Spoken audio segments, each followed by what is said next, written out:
నేను నాన్నని ఎలాగైనా తీసుకొస్తానమ్మా. ముల్లేటి రామస్వామి గారంటే మీరేనా?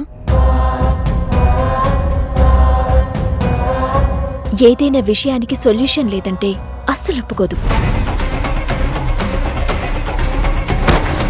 ఎందుకు ఆపుతున్నారు సార్? Happy birthday Shekhar. ఎప్పుడైతే ఒక ప్రాణం ఇన్వాల్వ్ అవుతుందో తను ఇంకా మాడైపోతుంది.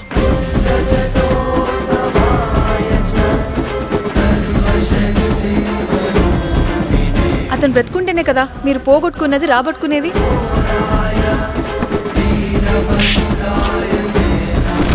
ఈ ఊళ్ళో నేను అనుభవించింది చాలు.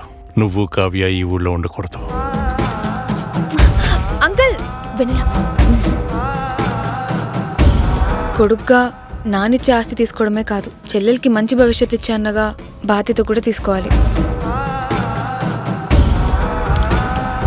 తొందరలోనే మీకు వీరభద్రుని మహిమేంటో తెలుస్తుంది.